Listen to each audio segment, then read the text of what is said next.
আজি আমি সদৌ বঙাইগাঁও জিলা কোচ ৰাজবংশ ছাত্ৰ সন্থাৰ জিলা কাৰ্যালয়ত এখন আমি প্ৰেছ মিট দিবলৈ ওলাইছোঁ। আমাৰ মাজত উপস্থিত আছে সাধাৰণ সম্পাদক উত্তম বৰুৱা,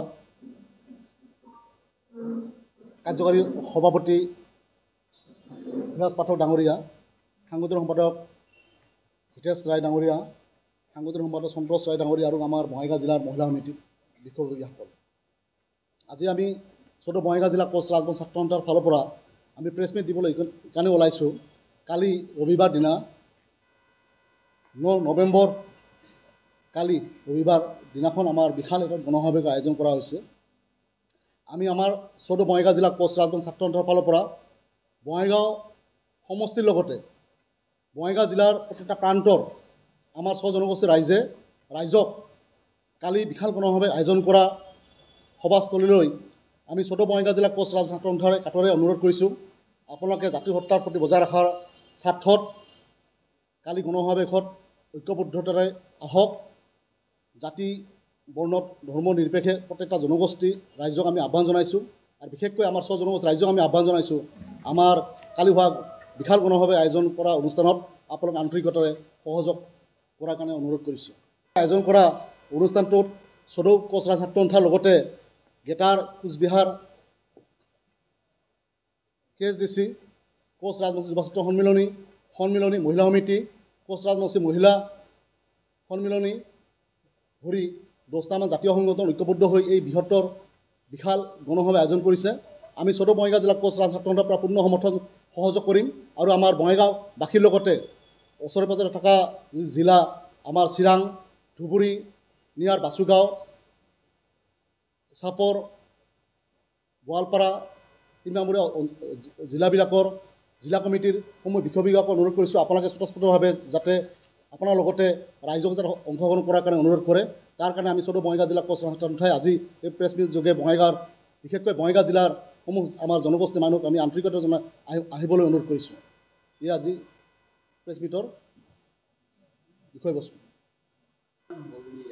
এতিয়া আমি সদৌ বঙাইগাঁও জিলা কোচ ছাত্ৰ সন্থাই যিহেতু কেন্দ্ৰীয় কমিটিক ঘোষণা কৰা বিশাল গণসমাৱেশত আমি আমাৰ বঙাইগাঁৱৰ ফালৰ পৰা মোটামুটি 15+ মানুহ আমাৰ জিলা কমিটিৰ ফালৰ পৰা ওলাব আৰু স্বতঃস্ফূৰ্তভাৱে ওলাব, আৰু এই চেগতে আমি বঙাইগাঁও জিলাৰ আমাৰ জনগোষ্ঠীৰ ৰাইজক আমি অনুৰোধ কৰিছোঁ যাতে জনগোষ্ঠীৰ স্বাৰ্থত আপোনালোকে ঐক্যবদ্ধৰে যাতে ওলাই আহে, তাৰ কাৰণে আমি আহ্বান জনাইছোঁ।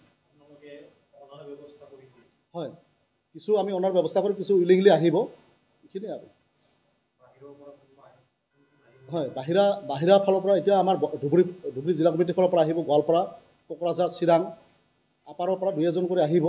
কিন্তু বিশেষকৈ নামনি অসমত সৰ্ববৃহত্তম হিচাপে আমাৰ এইবাৰে কোচ ৰাজবংশী জনগোষ্ঠী বিশাল আমাৰ হিচাপে আমাৰ নিয়াৰ জিলাবিলাকে স্বতঃস্ফূৰ্তভাৱে ওলাই আহিব বুলি আমি অনুৰোধ কৰিছোঁ, আৰু আমাৰ বিশ্বাস আছে যিহেতু আমাৰ জিলা কমিটিবিলাক বহুত শক্তিশালী, সেই হিচাপে সংগঠনৰ ফালৰ পৰা ঐক্যতাৰে লৈ আহিব বুলি আমি দৃঢ় বিশ্বাস আছে।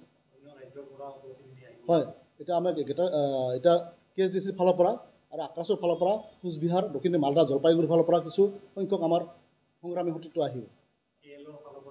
হয়, KLৰ ফালৰ পৰা সিহঁতৰ আলোচনাপন্থী KL আৰু জীৱন সিংহৰ যি আলোচনা প্ৰক্ৰিয়াৰ মাজত থকা যি মধ্যস্থকাৰী আমাৰ KSDC বুলি চমুকৈ KSDC, সিহঁতৰ কমপ্লিট সতীৰ্থবৃন্দবিলাক সহযোগ থাকিব।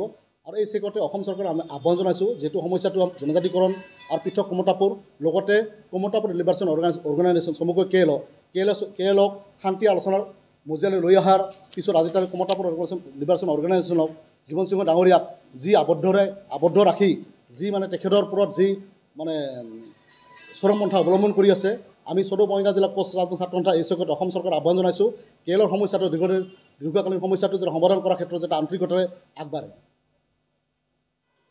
কালি আমি সদৌ কোচ ৰাজবংশী ছাত্ৰ সন্থাই ঘোষণা কৰা যি গণসমাৱেশত এতিয়া চৰকাৰ বিৰোধী স্থিতি যি আমি লোৱাৰ যি কালি ঐক্যবদ্ধতা হ'ম, আমি চৰকাৰৰ বিপক্ষে বা সপক্ষে যদি কালি জনজাতি প্ৰস্তাৱ আমি লোৱাৰ কাৰণে চৰকাৰৰ দাবী জনাম, যদি তৎকালীন ভিতৰত চৰকাৰ সিদ্ধান্ত নলয়, তেনেহ'লে অনাগত দিনত ৰাষ্ট্ৰীয় ঘাইপথ অৱৰোধ বন্ধৰ দৰে কাৰ্যসূচী বা অৰ্থনৈতিক অৱৰোধ গণতান্ত্ৰিকভাৱে যি আন্দোলন আছে আমি ল'বলৈ বাধ্য হ'ম।